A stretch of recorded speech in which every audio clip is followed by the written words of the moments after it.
Good evening, everybody. So lovely to have you all on board. I can see there's 50 or 60 of you on so far. I'm going to try and make this as interactive as we can. And I'm just going to sort of go through all the slides, and at the end, there'll be time for questions. Okay, ready to go?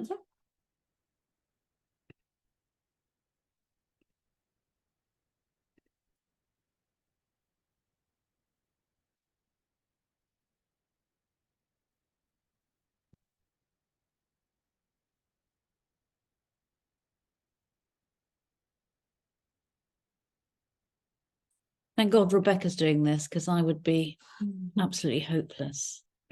There you go. Okay.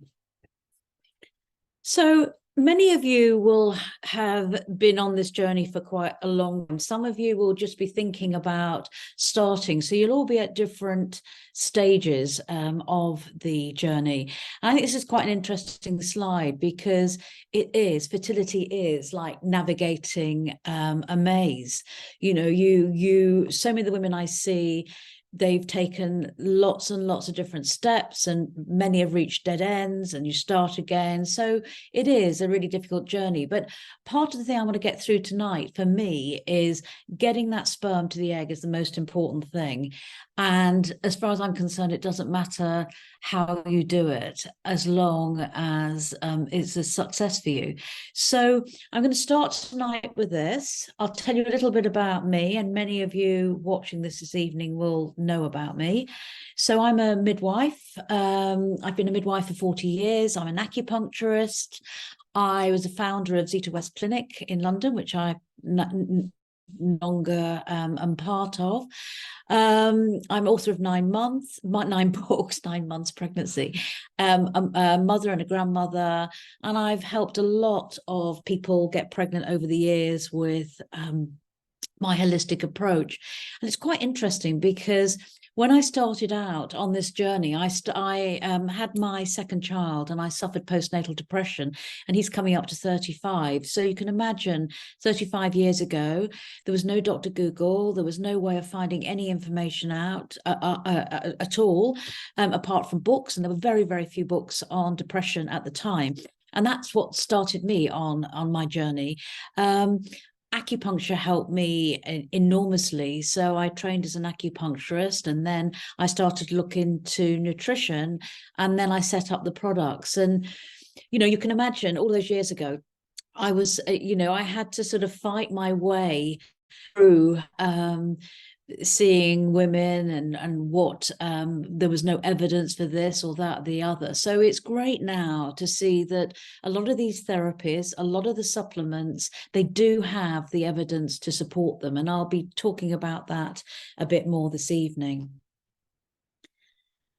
So you've all got your workbook, and I think January is a really good time to do something like this, because you know, you make your list at the beginning of the year, you give yourself vague promises, but with no direction about how you're going to achieve it. So I think by working through your workbook tonight, and you can do it as we're going along, it's going to help you with a clarity and a clearer direction, I hope, for you.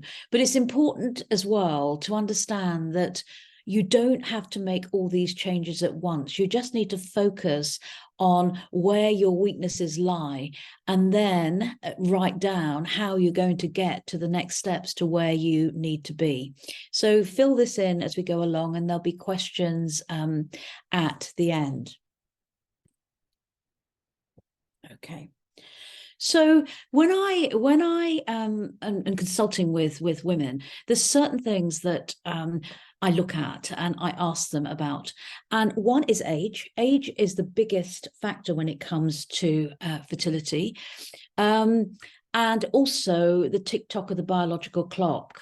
You know, so many women come into me and they're 34, coming up to their 35th birthday, and they're in absolute panic that all their eggs are going to fall off a cliff when they get to 35. And this isn't the case. You know, some women are far luckier than others when it comes to their biological clocks and their egg reserves. And egg reserves are a test, is a blood that is able to give the medical profession a guideline to how many reserves you've got left. And obviously the higher the number, the better.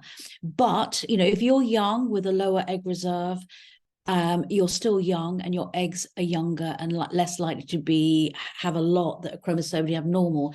If you're older, in your 40s, with a low egg reserve, then it's a bit more difficult because you've got a smaller pool of eggs and a higher number of chromosomally abnormal eggs. But, you know, never say never, because all of us see lots of people that go on to get pregnant against the odds, and fertility isn't black and white.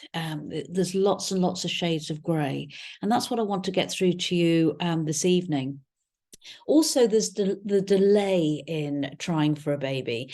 I have women phone me up, they've gone off and they've done the test, they're not with anybody, and they say to me, I said, why did you do this test? And it's almost like, well, I want to know how long I've got.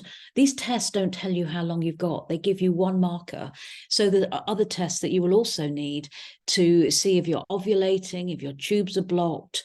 You know, it's not just one test. And it's quite interesting with delays, and I'll come on to talk about this in a minute from a chart I'm going to show you, but also dealing with uncertainty. That's one of the hardest things. You know, you've all woken up on January the 1st, and many of you, I'm sure, will be thinking, gosh, will it be this year that I will have a baby? Because the last 2 years have been absolute hell for me.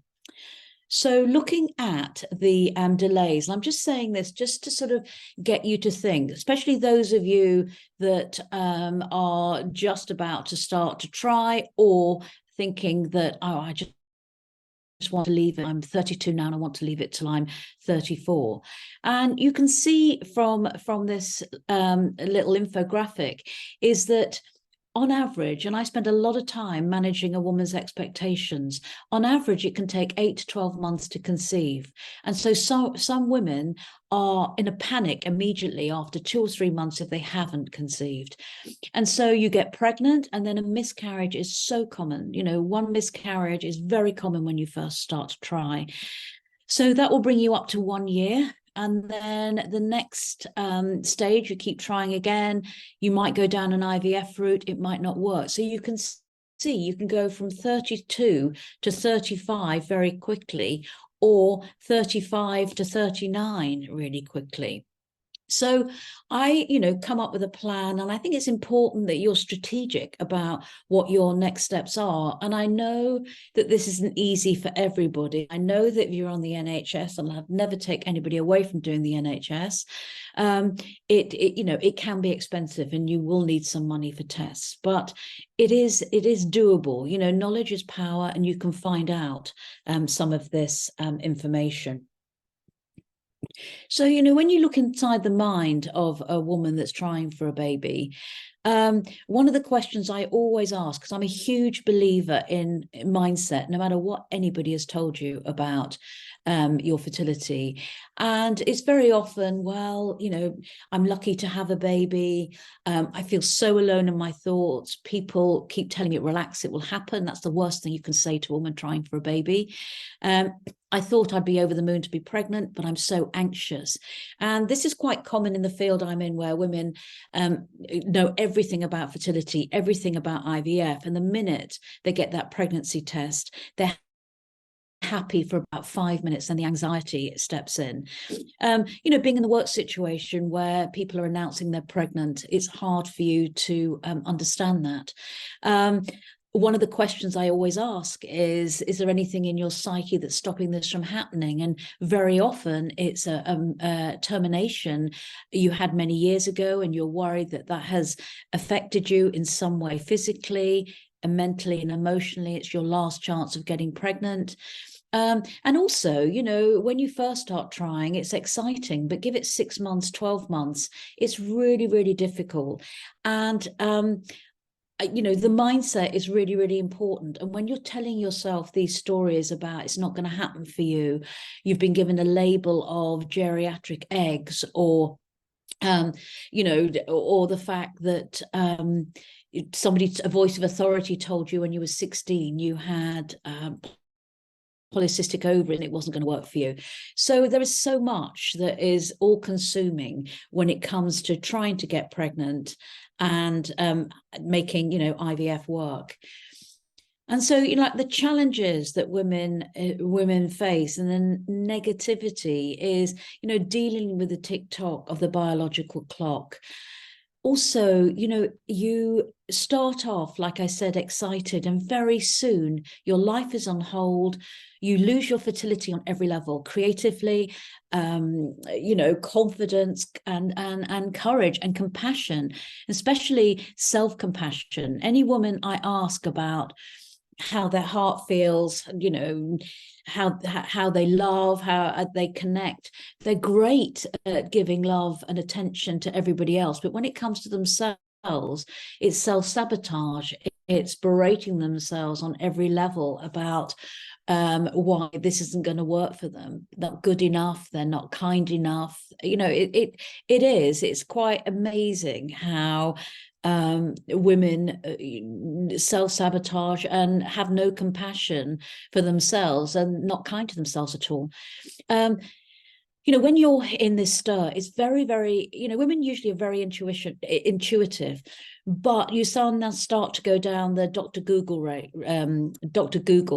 and you find yourself in rabbit holes of directions to go in and what people have said and what they haven't said. So unable to make the decisions that you normally would be able to make quite easily.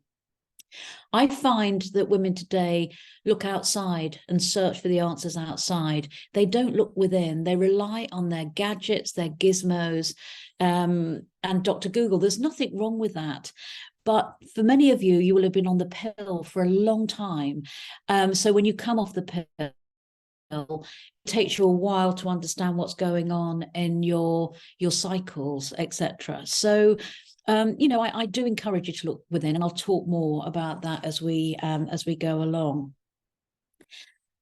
So, you know, there is a chemistry to baby making. You know, when you think, for many of you watching this tonight, when you first started out, it was exciting. You turn that switch on, you know, if you with a partner, you both agreed you're going to have a baby, and it's bliss until it's not bliss after 6 months, 8 months, a year, a miscarriage, etc.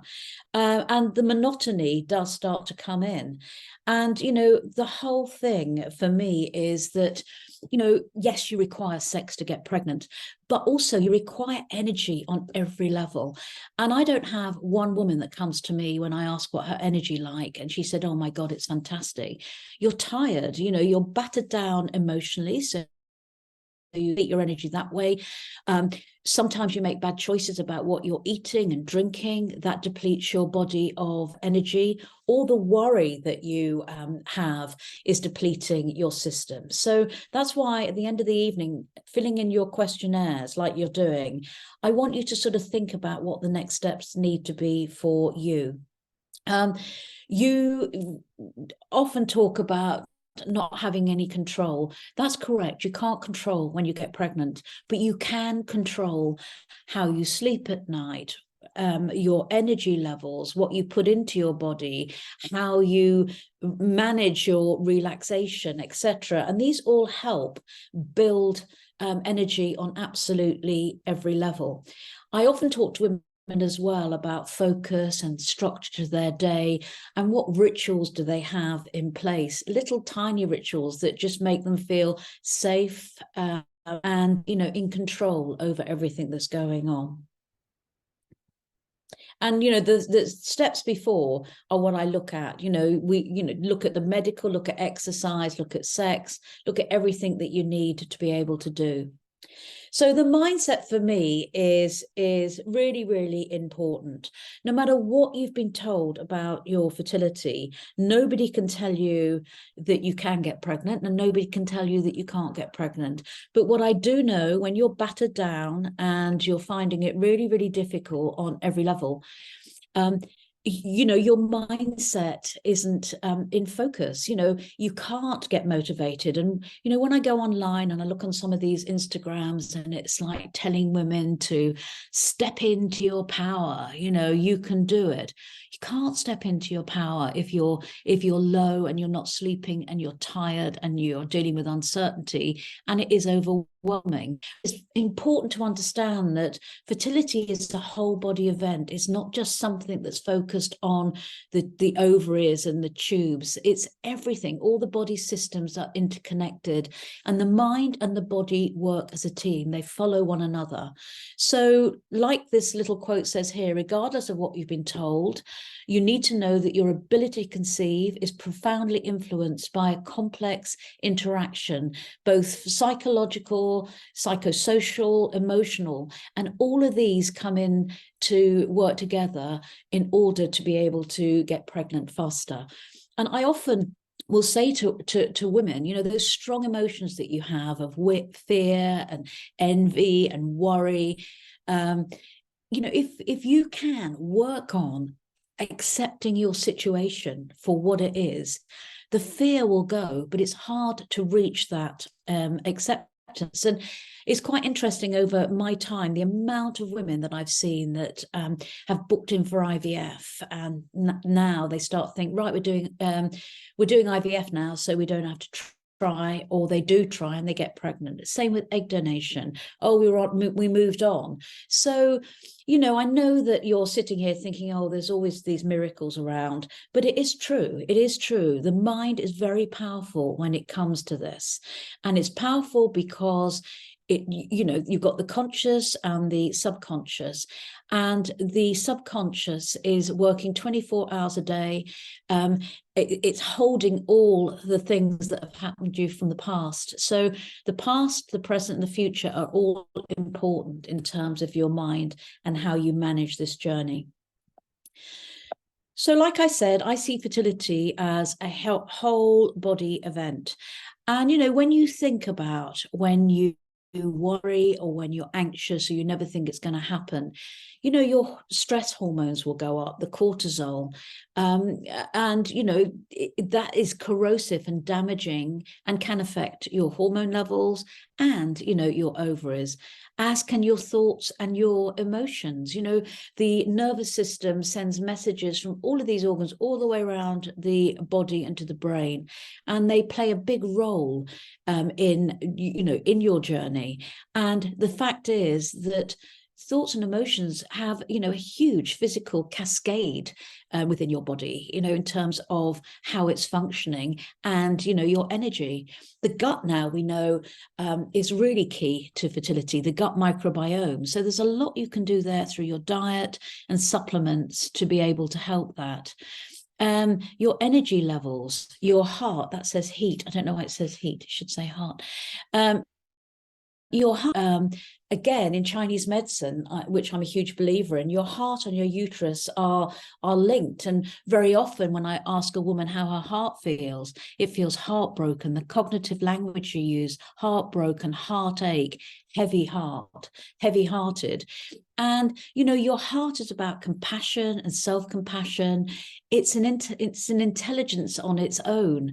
And so, you know, again, you know, when you open up your heart, when you think about someone you love, it releases oxytocin, which is a healing hormone, a bonding hormone, and it just makes you feel better. So some of these ancient wisdoms, meditation, you know, breathing, all of those are helping to get your body, your mind and body back into kilter.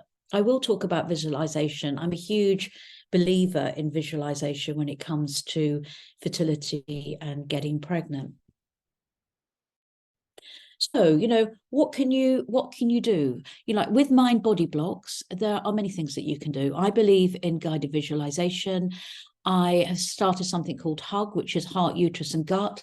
And that is a visualization which helps you meditate, it helps you breathe, and it helps you look inside for the answers. And through the breath work I do in the visualization, you know, you're looking at your heart and you're looking for answers about compassion and self-love. In your gut, you're looking for confidence and boundary setting, and also letting go. And the head is about making meaning of the stories that you tell yourself every day. And, you know, if you're telling yourself these negative stories, the brain is capable and the neurons are capable of strengthening those negative messages. When you're putting positive messages of hope, of how you're going to change, of how you're going to lose these labels, you're going to strengthen the neurons that are going to be stronger and more positive, and the others will fade away. And as in so much neuroscience, neurons that wire together, fire together, stay together. So are there any mind-body blocks? And you can write that down on your emotional wheel, or in the little work you've got. And these are based on stories, labels, and beliefs. And when I ask women about the stories they tell themselves, very often it is, I'm not good enough. It's because I've had a termination in the past.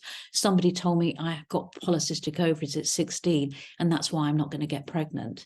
Like I said, the past, trauma from the past, I think plays a huge role moving forward into the present. And this can be abuse. It can be sexual abuse. It can be emotional abuse, something you're holding on to from the past that you're bringing into your present. And let's face it, every woman that starts this journey has her own unique set of baggage. Some is worse than others.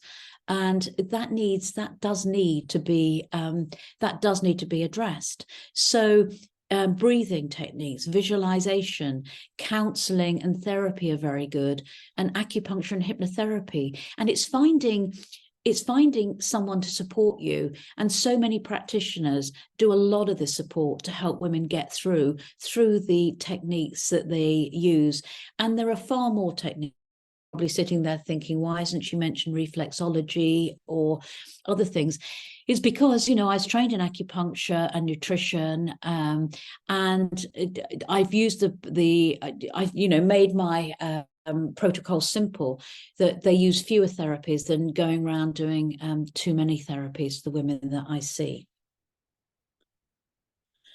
So, talking about whole body connection, the nervous system now, we know so much more now about neuroscience and how it works. And we know that the autonomic nervous system and the vagus nerve are capable of sending messages throughout the body.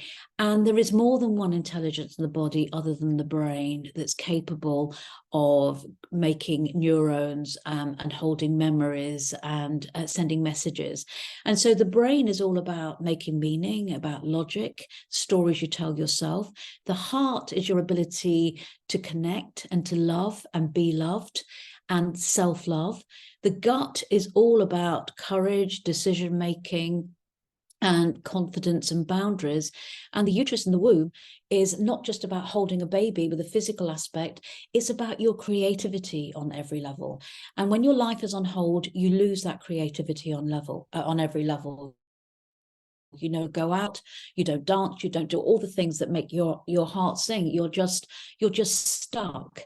And when I ask a woman to describe her uterus, who's been through lots of gynae operations or IVF failures, they describe it as being grey, old, not fertile. And so it's trying to sort of really get you to look outside the box of all the other things that you can do to have control over, that don't have to cost you an absolute arm and a leg.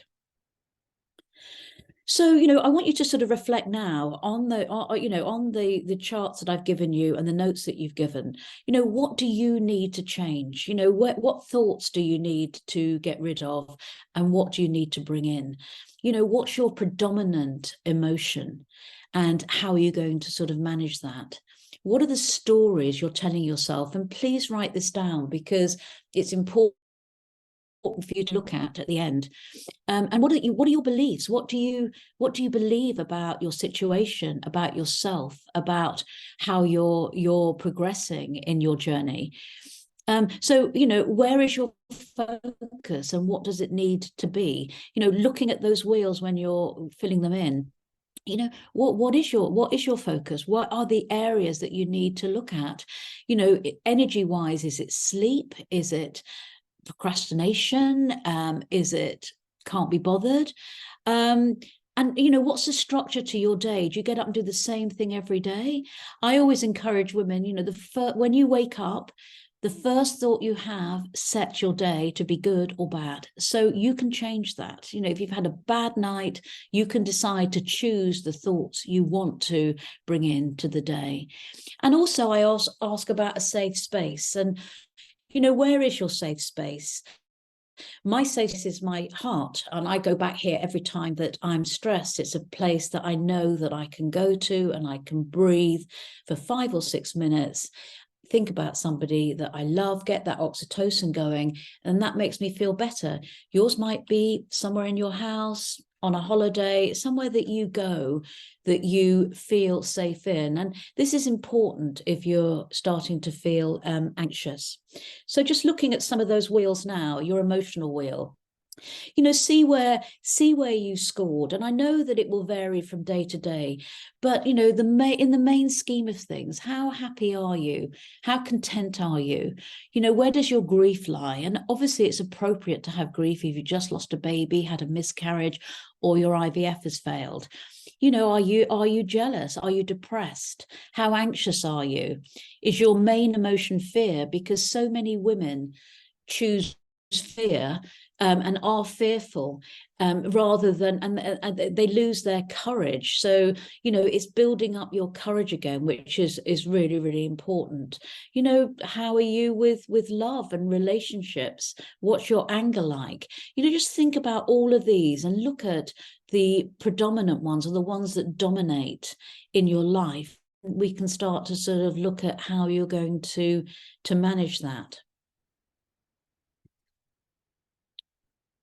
Okay, so, we've touched on the emotional side. I want to move on now, especially for those of you that are just trying. And when I do a consultation, I really, really narrow it down to sex and getting that sperm to the egg. So there are lots of hormone tests that you can do and that will be done generally when you've been trying for a year, but there's a lot now that are available online and fingerprint that you can do. And this will tell you generally what your hormones are like and whether any are out of kilter. But what you've got to remember is that your hormone changes from day to day, week to week, month to month. And there are certain things that will affect your hormones. Stress will affect your hormones. If you're highly stressed, your emotions will trigger your hormones. Every time you have an emotional trigger where somebody or something says something to you, that lasts 90 seconds in the body, and it can cause havoc if it's constant. So it's really, really important that you work on these and your stress levels. Every woman manifests stress in a different way, and they manage stress in a different way, and they're biochemically charged to do that. So you need to look for yourself in terms of where is this sort of discrepancy here? How stressed are you? How emotionally depleted are you? How triggered are you emotionally? And start to write some of that down and see where you get to. But what's important as well is looking at your cycle. Can you just tell us it? Looking at your cycle and understanding your cycle. And I know many of you have got Apple gadgets and gizmos to do this. And that's fine to do when you first start for a couple of months. But, when I talk about energy, when you think what an egg and a sperm have to do to create a baby, an egg has to grow. It needs energy to grow. It needs nutrients to grow. It needs hormones in the right amount at the right time of the cycle in order for an egg to develop, to get to ovulation, to ovulate and fertilize. So it all absolutely takes energy, and it takes hormones in the right amount at the right time. And no month is the same. No month is hormonally the same. Some months you're going to get better eggs than others. And so, developing these eggs, it starts in the gut. The key nutrients you need for egg and sperm are manufactured are to make eggs and to make sperm. You have to have a healthy gut. And we now know that the microbiome is really important in gut health. So many women I see from their questionnaires, they talk about having constipation, having diarrhea, having a leaky gut, not being able to absorb certain foods well, having allergies, etc.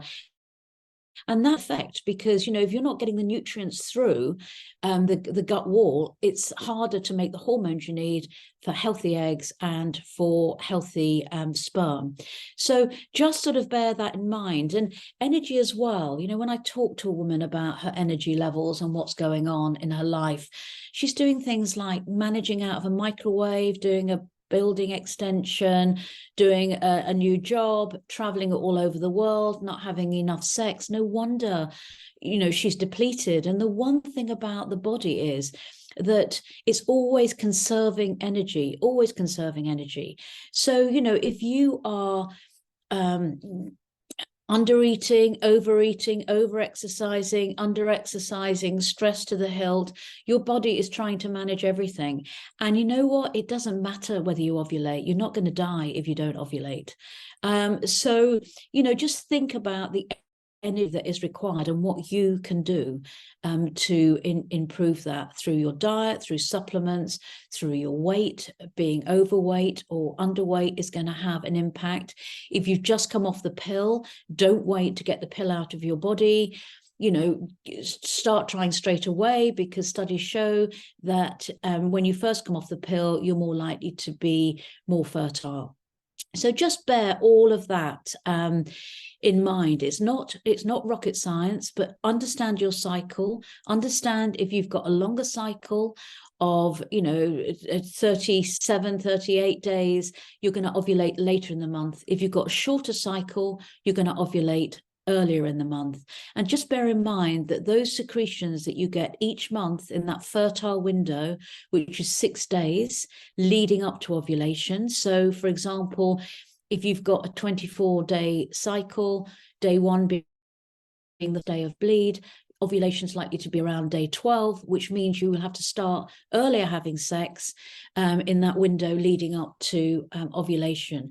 But you'll, you know, notice what's going on in your body. You don't have to take your temperature the whole time. Do it for a month if you want to, but don't just solely rely on the apps and the gadgets. Get to know what your cycle is doing and what your cycle is like, and know that that fertile time is that window of 5 to 6 days before you ovulate. So just, you know, just take some time to think about some of these things. Okay. So for me, asking about sex is understanding everything that's going on. It's understanding sex timing, not just relying on the gadgets and the gizmos. So again, I like to get the sperm to the egg in any way or shape or form that I can. And I get women to focus on the sperm and not the egg, because the sperm can last from 3 to 5 days, 7 days if it's super sperm. But the egg is ovulation is a random event, and that egg only lasts for 12 hours, so 12 to 24 hours. So by having sex leading up to ovulation in that fertile window, in the days before, what you're ensuring, as long as you're having sex about 3 times a week, you're ensuring there's enough sperm ready to pounce on the egg when it comes out. So focus on the sperm and not the egg. Also, so many women and men are relieved after ovulation that they don't have to keep going. And what happens so often is in the second half of the cycle, no sex happens. And the man isn't turning over the sperm. And that's really, really important, because by the time your period comes, and many women don't want to have sex during their period, and their period's over, it takes 4 to 5 ejaculates to get the sperm going again. So just bear that in mind. And a lot of women don't know that. And these are little tricks and tips that might tip the balance for you. Also, looking at passion killers, I honestly think that thermometers are the biggest passion killers going, because a man will wake up every morning to the beep, beep, beep of the thermometer.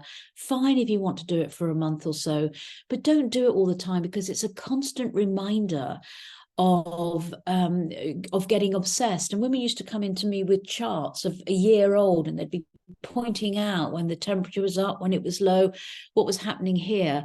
It's very difficult to use temperature, because very often the horse is bolted when you've when your temperature rises. Your temperature can change through flu, through tiredness, through, etc. So, you know, think about what is a passion killer. And passion killers are more than just thermometer charts. They're the apps, the gadgets, and the gizmos. But also it's, you know, talking every day about what's going on in minute detail is a passion killer as well. Men don't need to know half of this stuff, because again, what I see is a lot of performance anxiety among men. They just don't feel that they can have, they can perform when it comes to ovulation because they feel under pressure. So this all needs to be worked out between you. So taking the pressure off one another around ovulation is really, really important. Work on your stress levels and your mindset, and also look after your relationship. Remember what you had to start with. You know, I have women come into me and they say, I never thought I'd be this person that we gradually moved away. I was on, you know, Dr. Google the whole time. I talked about it nonstop.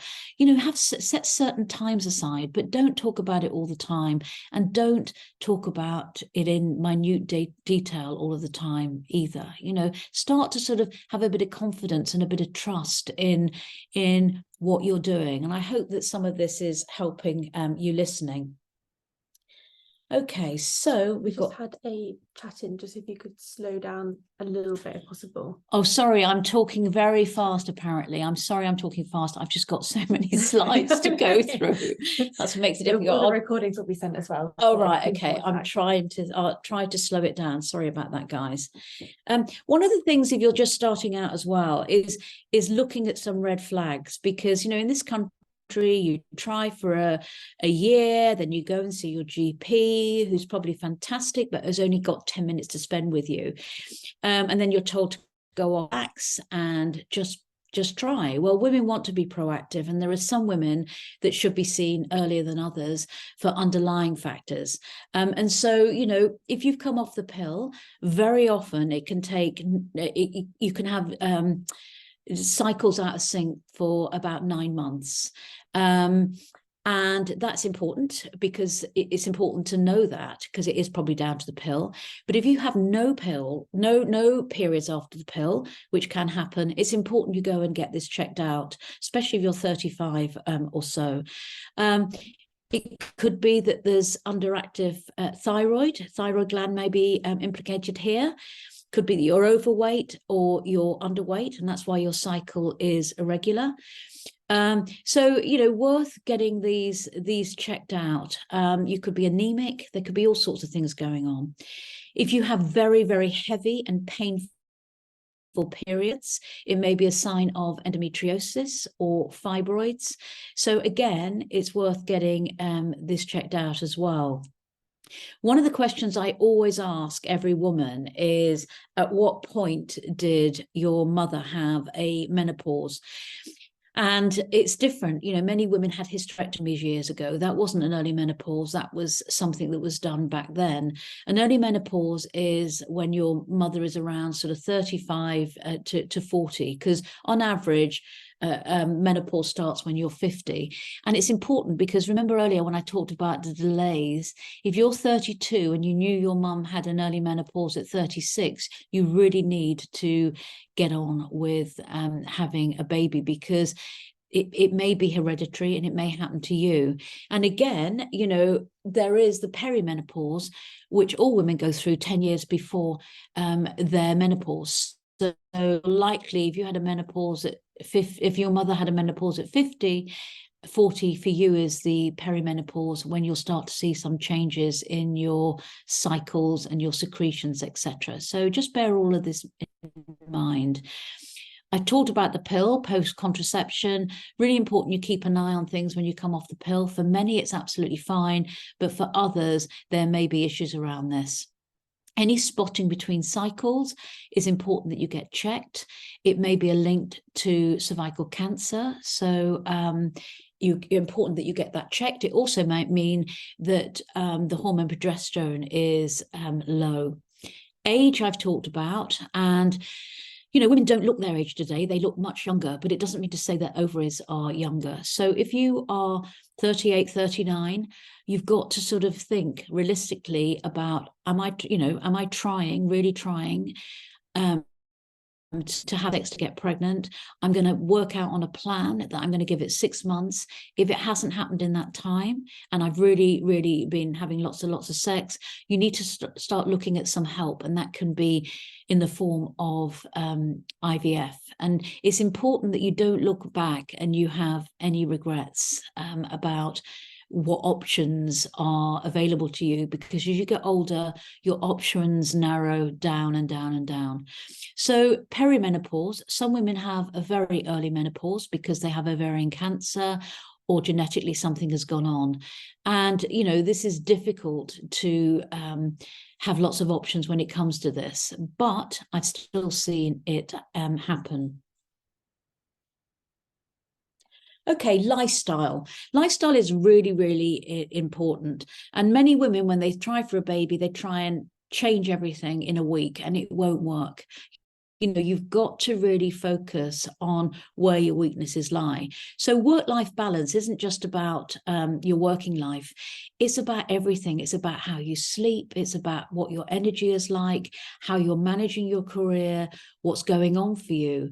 And, you know, making small tweaks there, you know, whether it's coming back from work earlier, whether it's sort of really building in some sort of routine that's going to help you stress during the day, you know, getting away from your desk, getting, you know, going for a walk. All of these things are really important. Projects, you know, many women and men have lots of projects of moving house, of building extensions, of, you know, having family living with them, etc. And I always say, you know, look ahead 3 or 4 months to what you're doing. And sometimes it's good to wait till these projects are finished rather than throwing something like IVF into the pot, which is going to leave you incredibly stressed and not focused. And, you know, where you focus your energy, things start to happen. And that's why I included focus here. It's very easy to become distracted and going down rabbit holes and looking for information the whole time. You know, it's really important that you build a boundary around you. You focus on what you need to focus based on the feedback you're giving yourself this evening, and make those small tweaks. And as I say, don't get distracted. You know, focus each week on what you need to do or what you're going to do, and just build it in. But, you know, with focus goes willpower. And, you know, decide in the structure of your day when you've got the most willpower, and you run out of willpower as the day goes on. So if you're a morning person, do what you need to do in the morning. If you're an evening person, do it in the evening. So build that structure into your day and work out what, you know, what's going to be beneficial for you. I've talked a lot about energy stores, and the way that you build up your energy stores are through sleep, are through meditation, visualization, relaxation. You know, getting out there in nature is how you build it up. But equally, how do you deplete your nutrient stores is exactly the same. Lack of sleep is increasingly important. Overwhelm, being in action the whole time, over exercising, worrying, being anxious, all of these things deplete the body of vital nutrients that are needed for fertility. So, you know, looking at building up your nutritional reserves through your diet and through supplements, but understanding that, you know, do it in moderation. Don't be all or nothing, and don't get involved in any of the shoulds. You know, I mustn't have a burger tonight or whatever. The odd time is absolutely fine, because if you cut everything out of your life, life becomes really dull, and you can't be good all of the time. But if you look at the weaknesses, and we all have weaknesses, believe me, and start to work from that, then you're going to start to build up a better picture for yourself. Stress is so common, but again, it is manageable, but you have to work on it, and you have to be prepared to work on it. And I think, and what I see all of the time, is women are great at looking and researching for physical answers as to why this isn't happening for them, but they don't take enough time at what they can do, and they've got control over, to build up all of these reserves, to manage the stress, to, you know, build into your day certain other factors that you can do that is going to help you. And like I said, the whole body works together. them together. So, you know, look at what you can do personally that's individualized to you. So, you know, so looking at the lifestyle wheels as well here, you know, you'll see where you're falling down a bit in your work life balance, sex life, you know, how much fun are you having? And very often it's not any fun, because our lives on whole, we don't go out, we don't go, you know, we hate weddings and christenings and anything that's going to remind us of where we're at. You know, what's your sleep? You know, are you in bed with your laptop or your app every night before you go to sleep? Do you wind down before you go to sleep? Really important. How's your relationships? You know, these suffer not just with partners, but what relationships, friends, relatives, everything becomes a hurdle. And these are things that you knew, it divides you that. And look at your relaxation and what you can do to fully relax. You know, you can't go on holiday 6 times a year, but there are things you can do to help with relaxation.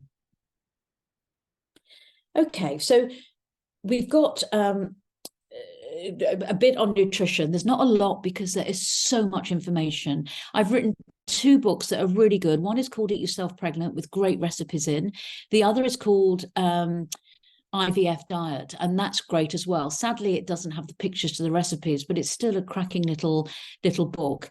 And we will be doing more IGTVs, and I think you're doing something, Becky, aren't you, on... There'll be a video that's be good to watch on Wednesday. On Wednesday, great. On Instagram. It'll be either, we'll let you know, either Instagram or TikTok. Yeah, and it will all be about nutrients and supplements, etc. So one of the questions I've always been asked, can you improve your eggs and sperm? So frustrating for so many years, because my women would go to doctors and the doctor was saying, no, you're born with all the eggs you're ever going to have, you can't make any difference. And we're now seeing through science that you can make a difference. You definitely can make a difference with all of the things I've said previously, but nutrients and supplements and stress, all of this does have its impact. So, you know, what I like to do with clients is look at the egg. And you know, when you think about an egg, it needs different nutrients. So you've got the cell membrane of the egg, and that needs to be flexible to allow fluid in and out, and nutrients in and out. And so what's really important for the cell membranes are DHA, omega-3 and fats. So, you know, olive oil, virgin olive oil, DHA, omega-3, fish, all of these are going to really help with the cell membranes. And then you look at the follicular fluid, which surrounds the egg, and it nourishes and matures the egg.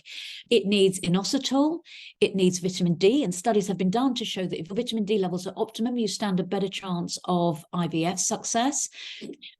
Looking at the outside of the egg as well, it needs protecting from free radicals, and free radicals are present in all of us. You know, they're a byproduct of metabolism, but at high levels, through smoking, through drinking, they're damaging not just to egg cells, but to all cells. So antioxidants, really key here.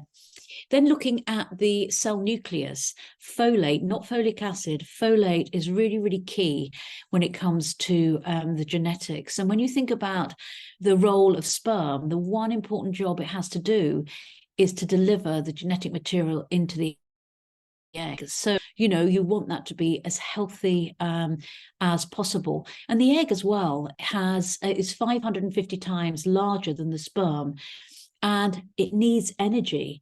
And the mitochondria of the egg is the powerhouse of the egg, and it needs to divide and divide and divide. It needs to ovulate, it needs to be fertilized. That needs a hell of a lot of energy. So ubiquinol I'm losing my voice. Ubiquinol coenzyme Q10 is really important at this point. Many women we see have underlying issues such as polycystic ovarian syndrome, endometriosis, fibroids, immune disorders, etc. And that creates an inflammatory response in the body. And especially if you've got PCOS, you're likely to have irregular cycles for some, not all, but for some, and problems with ovulating. So oily fish, is important, good quality protein, lower carbohydrates and healthy fats. I like to use vitamin D supplementation for women with PCOS because they are very often deficient in vitamin D, and we're in the winter now. Inositol and folate. Inositol has shown it can help with egg maturity, egg quality, but also it can help with regulating cycles. So important if you have got polycystic syndrome. And, you know, it can be managed. And it doesn't mean to say that you won't get pregnant, but sometimes you need a little bit more medical help to help regulate your cycle, especially if you're younger. So, you know, this isn't a product selling webinar, but we do have products. I'm very proud of the products, and the amount of research that goes into them and the quality, I think, is second to none. So, and I can say that because I really do believe in them. So there's a whole range of products that we'll be doing some more webinars on, or IGTVs on. There's a lot of information on Zita West, so take a look on there. And we've got lots of bundles of products together for IVF, for PCOS, for egg freezing, etc. So take a look. Looking at women that are over 35, we've put together the range so that it contains absolutely everything that you need when you're trying for a baby. I am going to talk about FemSeive, aren't I? Have I got a slide on FemSeive? No, not your plan. Later on. Do you want me to skip ahead? Yeah. Oh. Can we just go to FemSeive now? Have we got the product or not? Is it just the... I think it's just that. Sorry, I changed my slides and not yours. I think it's just this one. Okay, so FemSeive, which is mentioned, I'm really excited about because we know now about the microbiome, and it's different for every area in the body. And so the vaginal microbiome is different from the gut microbiome in the fact that it requires lactobacillus.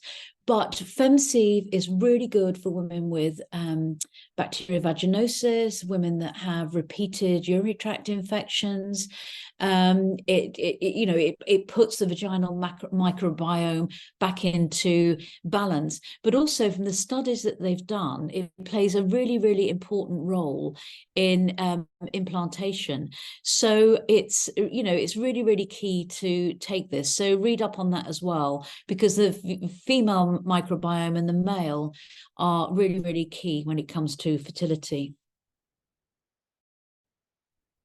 Okay. So, what I'm trying to get through to you, and I'm moving on to the male next, is, your plan now, sitting and listening to what I'm saying, is work within a time frame. Just because what I find happens for so many women when I work within a time frame is I want them to do everything first. Plan A, to get pregnant naturally. And then in 4 to 5 months' time, if they're not pregnant naturally, I want them to sort of seek help and advice in the form of medical treatment, or even just booking an appointment with a doctor is going to help focus your mind, because you feel like you're progressing and being proactive. Age and time trying is really important. If you've got a mother that had an early menopause, or if you've got underlying factors, autoimmune factors, then you need to sort of seek help sooner. If you're 38 or 39, you've got a short window in which to try before you look at going down an IVF route. Look, reassess the areas in your life that you need to improve, and focus on one area at a time. If you try and absolutely change everything at once, it won't work. And so just try and do it week by week or day by day. And remember, it's small little tweaks that repeated will build into good rituals or good habits. Look at the chart you've completed and decide what your challenge is. What's your challenge for the next month? Is it the medical side? Is it lifestyle? Is it sleep? What is it? What changes do you need to make emotionally and with your lifestyle? And also the adjustments you need to make. So just start to think about that. Right, on to the next slide. Okay, so that's our female range, which I think we've talked about. That's the microbiome. Okay, so it takes 2 to make a baby, and male fertility is equally important, as 50% of men now have issues with sperm. There is an age limit, and I know that men are luckier than women, that they're having sperm 24/7. Looking at the medical history, if a partner's had undescended testicles, had mumps or a varicocele, that may have an impact on their sperm, or had chemotherapy in the past. Lifestyle has a big impact, and so does exercise. So, looking to see what a man's lifestyle is, if he's doing marathons, if he's doing lots of cycling, if he's having saunas, the heat is really detrimental to sperm. On to the next one. Okay, so factors that affect sperm: smoking, air pollution, steroids, being overweight. And again, I know you only need 1 sperm, but it's the genetic material and the health of that sperm that's important. And so when you look at what a sperm needs, it needs exactly the same as an egg, but a woman is producing 1 egg that is 550 times bigger than the sperm. A man is producing 15 million or more sperm per ejaculate. And so that sperm needs protection. So the head of the sperm needs protection from free radicals. It needs antioxidants. It needs omega-3. The mitochondria needs energy for the tail to swim and for the sperm to be able to swim. Coenzyme Q10. So zinc is really, really important in sperm because men lose zinc per ejaculate. DHA, folate, not folic acid, and vitamin D. And we do a whole range for men as well. Have we got it on there? Great. So we do Vitamin, we do Fem Boost and VitaFem Boost 1. And there, Boost 1 is very much if a man has got issues. It's got more CoQ10 in it, it's got carnitine, arginine, zinc, etc.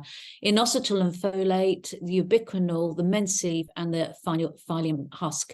They won't need all of this, but in kits, and there's a lot of explanations on our website about what to take and when.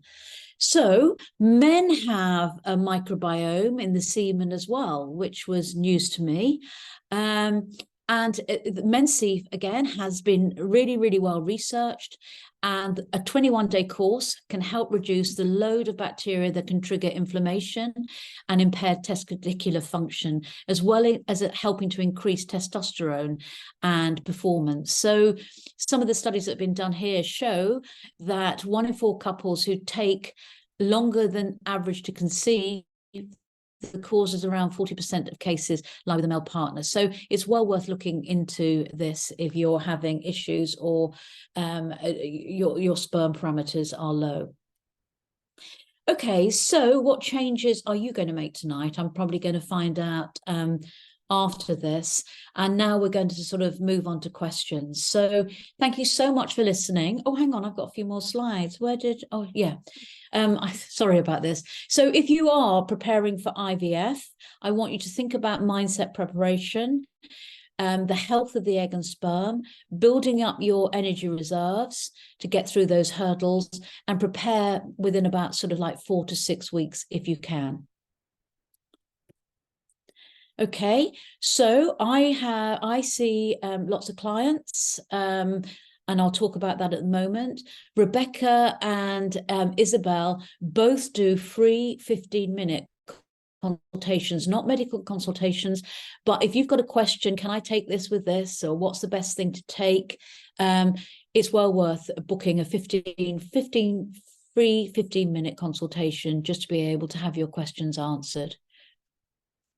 Okay, I also do consultations, and the clients I see very often are just starting to try, or they've been told they've got low egg reserves, unexplained fertility issues, miscarriage, they come for IVF preparation, or they have immune issues. So I do 2 different types of consultations. I do a 1-hour consultation by Zoom, and this is generally for women that want to know what the next steps are, want to know what tests they need to have done, want help with knowing where to go, and I refer directly to the people I know in the industry.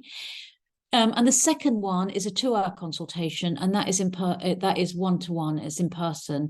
And again, I go through every where you're at now, medically, nutritionally, lifestyle, etc., and where you need to be.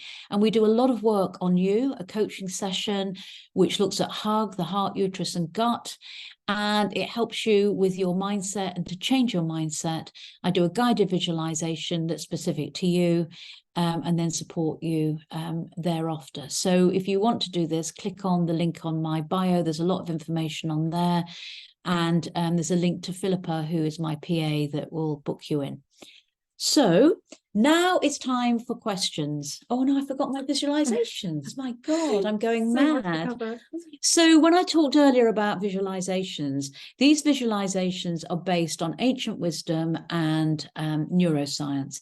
And so the whole principle is there's more than one intelligence in your body. Alongside your head brain, you've got your gut brain and you've got your heart brain that's capable of growing neurons, of having certain emotions that are predominant. The heart's about love, the head's about logic, the gut's about courage, and the womb is about creativity.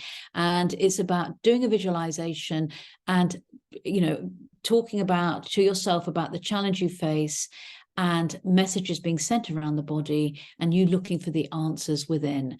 So they're divided into IVF visualization, which takes you all the way through IVF, from the lead up to IVF to egg collection to transfer and the 2-week wait. The mind prep IVF is all about preparing your mind, and they're just visualizations to do every day. Trying to conceive naturally takes you through your cycle. Each week is built on where you are in your cycle and what you need to be thinking about visually. Early pregnancy for those that are just pregnant, to give them the confidence that they need to carry on. And the heart uterus is very much the link between the heart and uterus. These are all on the website, so have a look and see what you think. So, we do a lot of IGTVs, we do webinars, we do blogs. So stay in contact with us. There's a lot that we can do. We do newsletters as well, don't we? Are they each month? More than each month. Just on our mailing list. So, and we do offers and things, but it's been a pleasure to talk to you tonight. And now I'm going to ask us some of your questions, and it'd be great to get feedback on our Instagram in terms of what you thought and what things you'd like for the future. Yeah, one question just came in actually, that's I thought a really good one is, hi there, you mentioned folate over folic acid, or one or the other? No, I think what's difficult within the NHS is folic acid is still very much used, but we know that folate is a more natural form and it's better absorbed by the body. The thing when folic acid becomes slightly not great is when somebody's got gene mutations such as MTHFR and folic, they're not able to absorb or synthesize the folic acid. So folate is much better. So folate is much more preferable than folic acid. Great. And then, they're just up here. If you can, do you want me to read them out? Yeah, please read them out. Thanks so much for this webinar. It has been brilliant. Thank This you. is from Stephanie. And she said, how much alcohol would you say is okay to have per week? Really difficult question, because no alcohol is safe. Everybody has a different limit, even though, we're told that 14 units is okay. I think if you're trying for a baby, especially around ovulation, if you can cut alcohol right out, that is the best thing. I do think a little bit what you fancy does you good. So, try and keep the limit as low as you possibly can. And Matt B said, hi, thanks so much for the webinar, so useful. A couple of questions. Can you take FemSeive alongside other supplements? And do you have any tips for getting your cycle back to conceive after a miscarriage? Yes, you can take FemSeive alongside other supplements. Miscarriages are like a 1,000-piece puzzle. They're really difficult. And it might be just one piece that's out of kilter, or it might be more. So it's important that you look medically at your thyroid. Definitely do the FemSeive. Inositol is quite good, again, because it helps with cycles and regulation. It's got folate in it. So I think that's worth looking at. And we also have a single product, NAC. How do you pronounce NAC? N-acetylcysteine, but we just call it NAC on the website. NAC. Yeah. And the research has shown that that may be able to help with miscarriages. So that's worth trying as well. And vitamin D levels. Yeah. And we've had a few questions about the medication letrozole. That's a thyroid. Yeah. So someone, so Lou has said that she's taken to simulate. Oh no, sorry, no, it's a stimulant drug. Yeah, sorry. And then Mel also, who used it for a type 1 diabetic to help with ovulating, but isn't working. And anything you'd maybe suggest alongside the medication if you can, or I would look at inositol and folate, definitely. I think that might help. Yeah.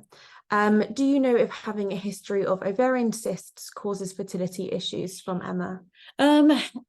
It depends on it depends on the cysts and how frequent they are. Sometimes women have them and they go away straight away. Where it becomes an issue having a cyst is when you're going through an IVF treatment, because the drugs will be taken up by the cyst. So sometimes that has to be ruptured to let it go. But inositol might really well help. Vitamin C might be good to take as well. So question here said, thank you for this webinar. I'm 37 years old. We had our first baby via IVF in October 2021, third time lucky. We've been trying naturally for a sibling for our baby for the last 8 months with no success at all. We've been diagnosed with unexplained infertility and all of our tests have come back normal. We've never fallen pregnant naturally, so we are not sure if we continue trying naturally or try IVF again, as I'm conscious of my age. Thank you. I think you should look at mindset. It's hard to know what's going on in your home. How old is the baby? So they had their first baby via IVF in October 2021. Yeah, so it's because sometimes babies are sleeping in bed, not having enough sex, tired, all of these things.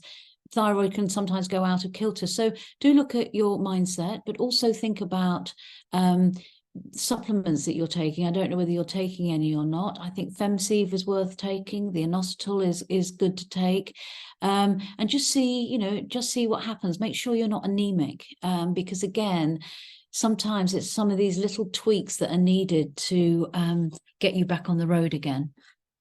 So quick question about inositol. This question from Julie. Is that just for people with PCOS, or is it helpful for women with no known issues? I use inositol a lot for women. It doesn't have to be just for PCOS. There are some studies that show that it can help older women. It can help with egg maturity, and especially when you're going through IVF, you're growing a lot of eggs. So yeah, you don't have to have PCOS just to take it. Brilliant. So question from Charlotte. So I have fibroid, severe endometriosis, and adenomyosis. Yeah. I also have hypothyroidism and high antibodies, so I have the autoimmune version. I'm on a range of supplements, but is there one thing I could do before IVF to get my thyroid health as optimum as possible? It's difficult without knowing levels and all of that. I would look at FemSeive definitely, because that is important if you're going through if you're planning to do IVF. If you've got a lot of antibodies and immune issues going on, there's a lot of inflammation. So an anti-inflammatory diet and supplements to help with that. So things like NAC would be good. Yeah, I was going to say NACs, also good as well. I'd have a look at. Does taking antidepressants impact ability to conceive? No, there's lots of debates on.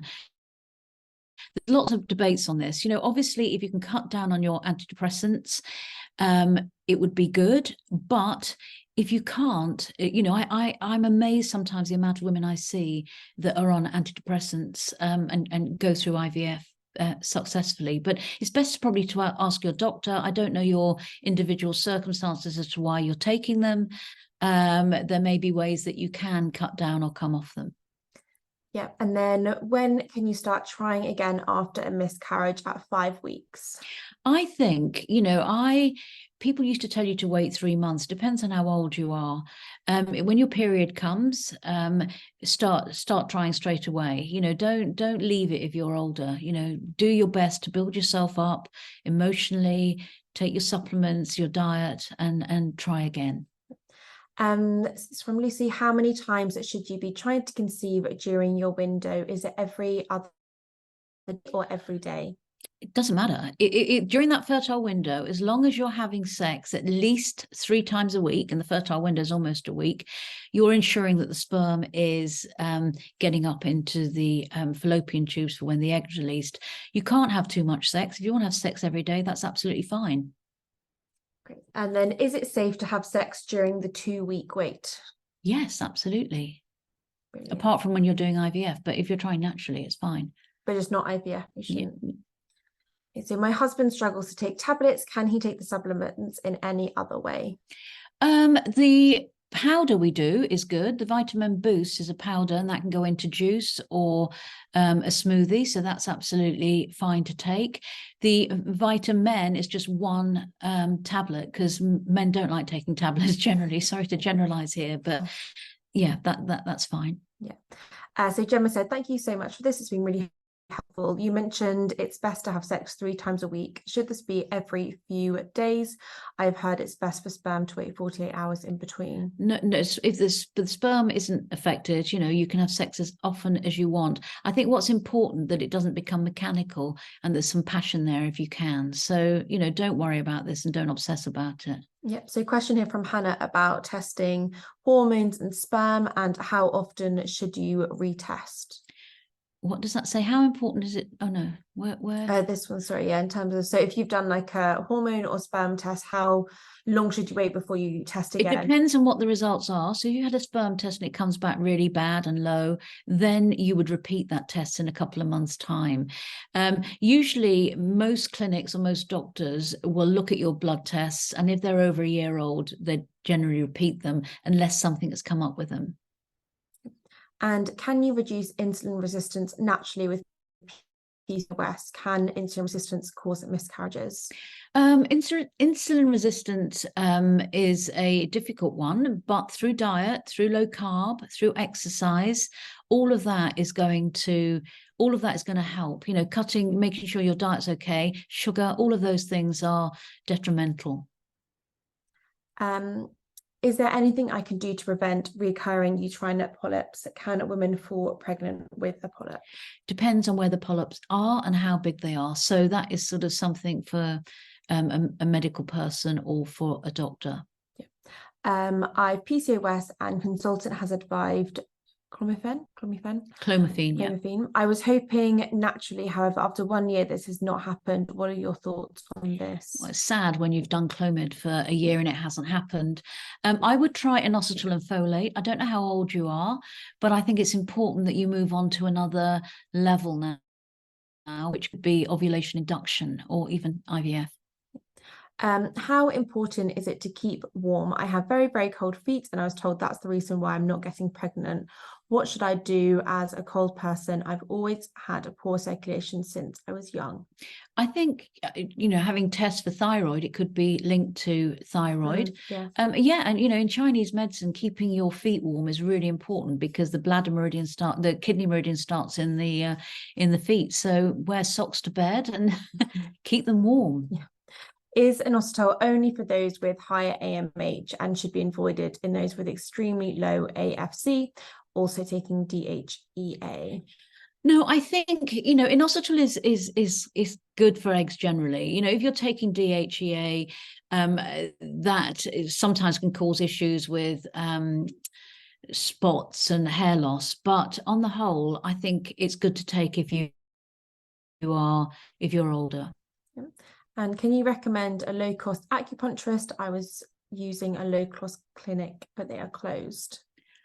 Well, I think, acupuncturist prices vary. There's lots of multi-clinics that you can go to. I think you'll have to sort of Google and find out where there is something near you. And then a few more here. So for older women, 43 plus with an AFC of 1, does IUI have the same chance as IVF using a sperm donor? At 43, what was the AMH? Well, they said earlier about a higher AMH, but just AFC was 1.